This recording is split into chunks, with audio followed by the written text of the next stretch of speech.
Hey guys, Brendan here. Today we're going to be looking at this track, Sherman Devolution, from my new EP with Andrew Huang. Really proud of it. Came out a couple weeks ago.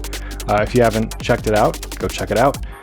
This is one of my favorite tracks from the album, probably my favorite track, and I think there's some really interesting stuff going on in here that you guys will probably want to see. Some of the sounds in this were made through heavy resampling, so I may not be able to 100% accurately trace back each sound to its origin, but I will do my best to explain the process behind each, and if not, maybe give you a little bit of a quick demonstration of how I made something similar.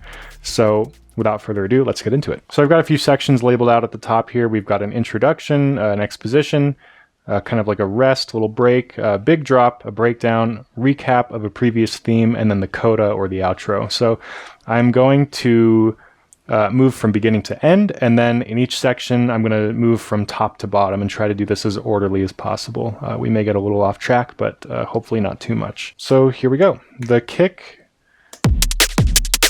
and the Atom kit, those are actually two instances of the Atom kit. I'm not sure where this was sourced from. This is something that Andrew added. Maybe it's one of his own kits, I'm not sure. But yeah, it actually came in one track originally, and I split it up into two tracks to make it easier to point sidechain channels to the kick. I like to keep the kick separate. And then down here we've got a little segment of that was a long recording I did of the modular synth and running into the Octatrack. I don't have the Octatrack anymore. I didn't like it. But when I had it, I tried to make a really long recording using the modular and the Octatrack of kind of like glitchy experimental breakbeat kind of thing. So I have an hour recording of that. I might actually just throw that up on Patreon after this video goes up to share, because I've been using it for years and I've gotten a lot of mileage out of it, and I'm sure that plenty of people out there will get some more mileage out of it. So yeah, I'm going to share it. That's on the Patreon. Okay, moving along. In this next section, which is kind of the exposition, the main theme gets introduced. That kick and the Atom kit, those continue operating as they did previously. So we've got these two kind of things going on. And then in addition to that, we've got a few additional drum samples. This lo-fi snare is actually part of my Undulate Essentials sample pack, which is also on my Patreon. And then I just took that and I went ahead and stretched it out using the texture mode in Ableton. I'm a big fan of doing this. If you just select one of those and then you like multiply the time and then stretch it out, you can get some really interesting kind of warpy, time stretchy results. So I did that a few different times in a few different ways, flattened those, and then chop them up and reverse them in fun ways to kind of support the main beat that's going on there. And then we also have this track of like randomized zaps. I don't have the original track that I froze and flattened for this, but I'm pretty sure I made this using Vital. And I'll show you a little demo of how that was most likely done. So if we make a MIDI track, put a bunch of notes on it, and then go into Vital and set that to be like a really short kind of thing, like that, and then use another envelope on the pitch, something like that. And then if we set the randomizer to sample and hold and freeze, so we get a random value every time the note is triggered, we can set that to the pitch also, and then maybe use another one with another randomizer, set to sample and hold and freeze also on the pitch, and then set FM from this one to oscillator 2, then turn oscillator 2 down, and then maybe set the decay shorter. So something like that, and then maybe a little bit of EQ just to soften the top a little bit.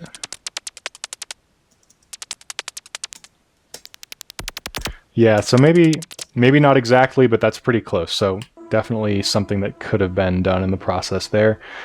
This Labyrinth Spectral track right here, this is actually one of my favorite sounds in this whole thing.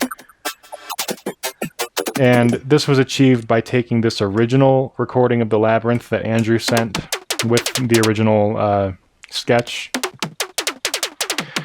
And what I did was I took that and I ran it through, I believe, Spec Ops by Unfiltered Audio. This is one of my favorite plugins. Basically it gives you all these like spectral effects that you can apply to a signal. and I'm pretty sure I ran it through MP3ify and Glitchy Freeze. Yeah. Something like that. And then I just froze and flattened that and then chopped it up. So that is how we got the Labyrinth Spectral patch there. Oh yeah, and then I also have this reverb tail machine that I like to use to make these little reverb throws. And the way that works is I have a parallel chain set up within an audio effect rack. So the first one is a dry chain, and then right here we have the wet chain, which has a 100% reverb at the end, an EQ before it so we can control what's going into the reverb, and then a gain control to kind of act as a gate. So if we want to let something in, like for example this hit right there, we let that in, and then we automate the level of that whole chain to kind of do like a little swell and then cut off. And that's just like a really nice way to add some interest to some kind of glitchy, random or pseudo-random kind of part like this. I use it a lot. I should probably stop using it so much, but I can't help myself.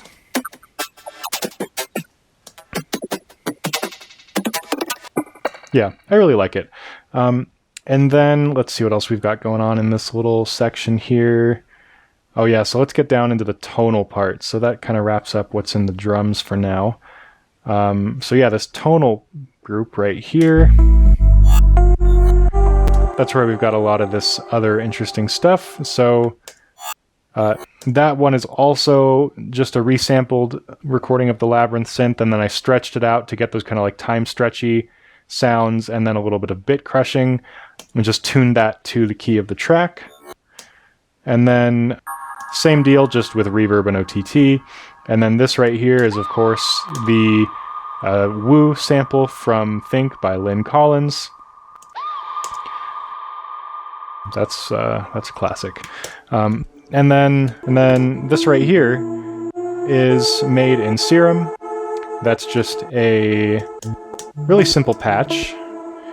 Saw wave into a filter, little plucky envelope that controls the filter cutoff, and then a long release on both the filter and the amplitude. And then that is running through this echo here that I only open up the input on that occasionally just to emphasize a certain note, bit of erosion on the end there, compression, EQing to get some of those lows cleaned up and soothed to tame the harsh resonances. But the microtonal element of this is actually really simple. I didn't use any like fancy microtonal scales or tuning lattices or anything like that. But if you open up the MPE panel of the MIDI editor here, you can actually see these individual lines on each note, and you can see how some of them are a little bit lower or higher than the note. And that's just little micro tuning adjustments on each note. And I didn't do this like with any rules in mind. I was just like going to each note and kind of tweaking it up or down and finding what sounded right. And I don't know, I just think it sounds good.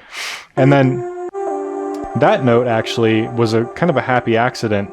For some reason, it doesn't apply the pitch bend until this actual point right there. So the note actually starts on this higher note and then rapidly tunes down to that tuning adjustment once the playhead crosses this point here.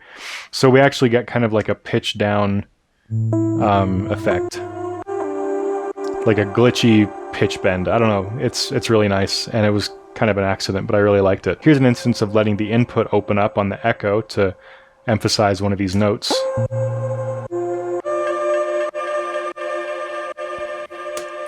And then the sub. This is the same sub I demonstrated in my video about harmonics in the sub bass. If you haven't watched that, go check it out. Basically, the gist of the video is that sometimes in your sub, well, at least the way I do it, is sometimes I want the first 5 harmonics and sometimes I just want the first 4. And that's because that 5th harmonic is a major third. So if we have the 5th harmonic present in a minor chord, that can sometimes create a sense of clashing that you wouldn't get if you just use the first 4 harmonics. So I have one with 4 harmonics and one with 5 harmonics, and then I automate between them depending on the chord being played. So you can see that it is adding that 5th harmonic whenever we're playing a major chord, and then removing it again for minor chords. We've also got this little toy piano glockenspiel kind of thing that supports the main melody going on.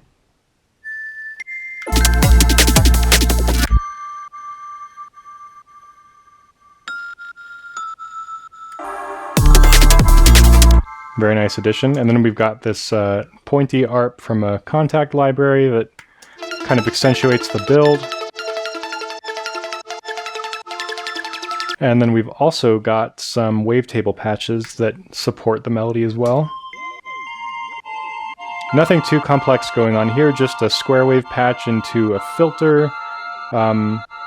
There's a shifter that has an envelope follower from another element, one of the drums, I think, and it's just barely automating the fine pitch to the point where it's probably not even perceptible, to be honest. And then this other wavetable patch here is just a pad, kind of like on a saw triangle shape into a filter, slight LFO on the pitch, 100% wet reverb, a slight redux, and a utility to automate the gain over time. And that just adds this kind of like dreamy pad that builds up as the section progresses. Moving down that's a crowd swell that Andrew added. I believe there's some more stuff that Andrew added. That was something I made in Vital, just a saw wave with an LFO on the pitch, and then an LFO automating the frequency of the first LFO over time, so it kind of speeds up. And then, let's see, another one. Reverse kick riser. This was made, I do this a lot. I'll show you how I do it.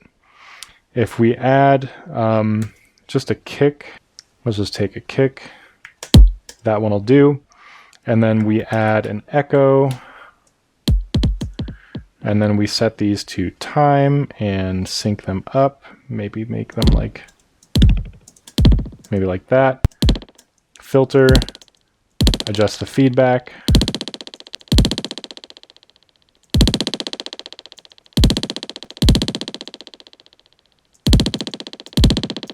Adjust the dry wet.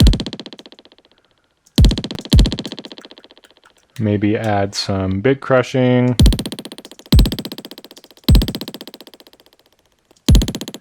Yeah. And then freeze and flatten. And then reverse that. And then line that up with the beginning of maybe this one right there. And then listen to that in reverse. This is what we get. Basically almost identical to this. Yeah, same kind of thing. That's something I do pretty often to just make little risers to lead into section changes. A really fun transition that I like, that I use pretty often, and that I should probably stop relying on so much. But you know how it is. Okay, moving on to this rest section. We've got looks like nothing really going on in the drums A section, but in drums B we have this little zap right there. That's just a Vital patch, a square wave with an envelope on the pitch and running through reverb and OTT, and I think probably some delay, yeah, distortion and delay within Vital. Yep. And then we've got a triangle here, and then we've got some ocean effects, and then we've got this singing bowl sample, a riser here, another riser, these car beep effects, a little synth-plant percussion in reverse. That's another one from my sample pack. Not sure where we sourced that one from. And that looks like just a chop out of that reverse kick riser that I demonstrated just a second ago.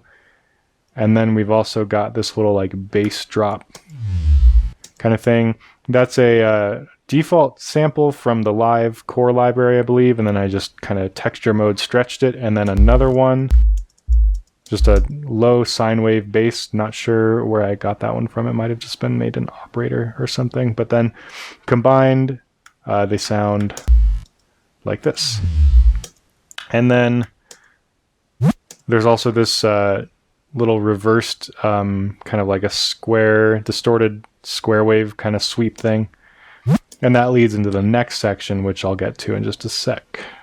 I'll get to it right now, because that actually covers everything in that section. Okay, moving on to the drums for the big drop. So this actually, apart from just the sequence of the drums, there's something cool that Andrew did here with the whole drum group. And that was basically just running the whole thing through his Transit plugin, like 3 instances of his Transit plugin with different presets on them, and automating that transition control to kind of create some interesting color changes throughout. So let's listen to it without.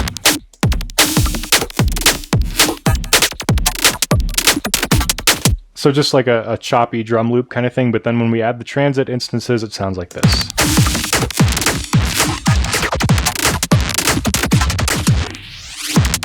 It's just a lot more crunchy, it has a lot more detail and texture, really nice. And then let's take a look at what else is going on in here that we haven't looked at already. So there's the kick and the Atom kit we've already seen.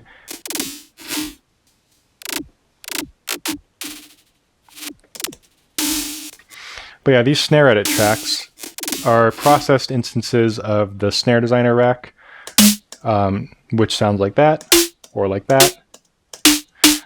It's just a rack that I use to make snare drums quite a bit. It's on my Patreon. It uses entirely stock devices, works in Live 11 and 12. But I basically just made some snares in that, froze and flattened them, and then processed them using the texture warp mode and chopped them up. That's a technique I do quite a bit throughout this track, I guess.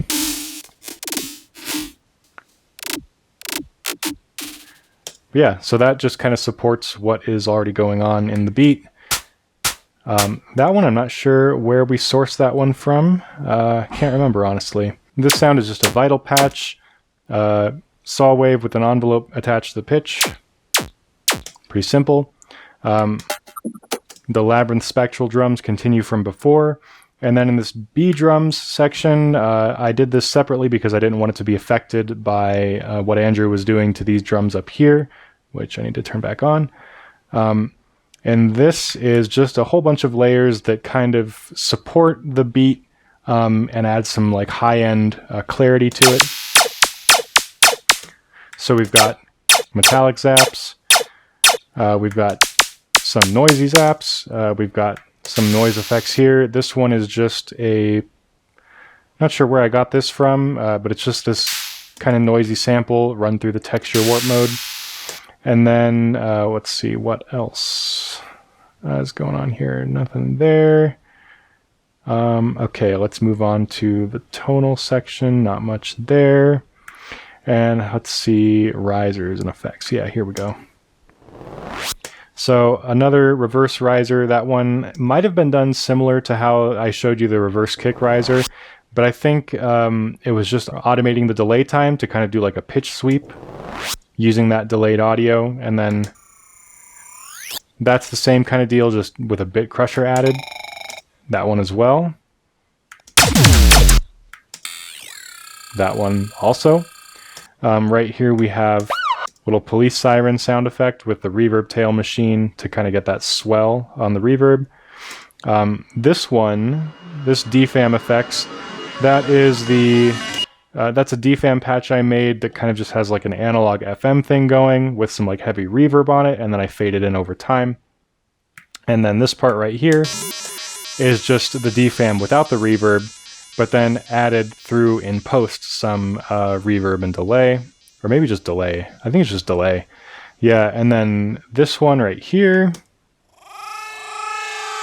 that's a vocal sample from Splice that has been stretched using the texture mode, EQ'd, and added some echo to it.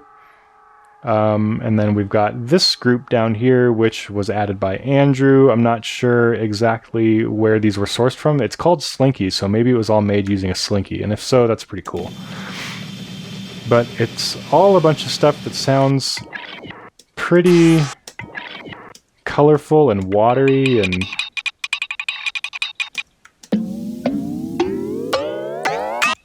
yeah, I like it. It sounds good. It was a good addition to that section, but I'm just not sure where it came from. And then moving on to the recap, we've got this distorted 808 sound that kind of comes in to support the drum beat. And that is literally just an oscillator. That is literally just an operator with a square wave on it and a pitch envelope tuned to the key of the track. The kick and the atom kit continue doing their thing. The labyrinth spectral layers continue doing their thing. We've got a little triangle going on there. Throughout these past 3 sections, we've got a little bit of that Octatrack and Eurorack patch. Just that kind of thing to kind of add some background texture. And that is just an amen break using the grain delay to kind of tune to the pitch of the track. And then that's also running through an OTT, an EQ8, and then this pitch drop thing at the end. And then the kind of randomized vital blippy patch continues.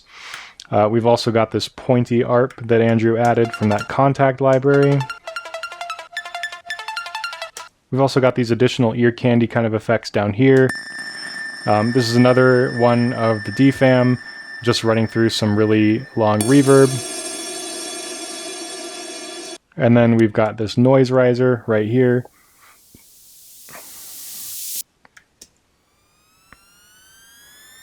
We've got this riser that I made on the OP1. Similar method as the reverse kick kind of echo thing that I demonstrated before, but just using the OP1. I also have these 3 risers that I made in Massive.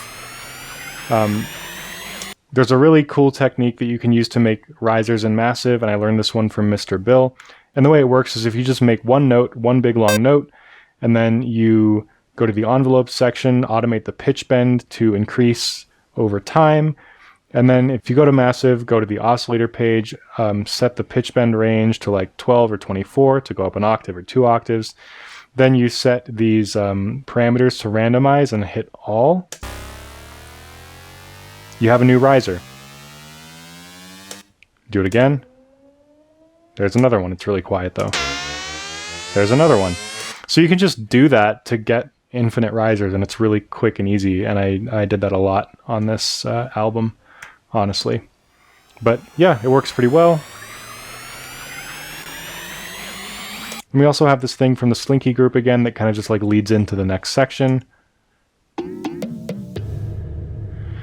Yep, and then now we are in the coda, or the outro. And this is, have a little bit of the labyrinth spectral sounds going. We have this reprise of the microtonal melody from before. Also the wavetable keys, and that nice glockenspiel kind of piano sound. And then we've also got some more ocean sounds. This little OP1 sound right there. This hat, open hat that runs through an echo. And then a kick with a ton of reverb added. And we also have this slinky percussion that comes back at the end. And that's pretty much it. Super happy with how this track turned out. If you're interested in getting the stems from this track, you can go ahead and check out my Patreon.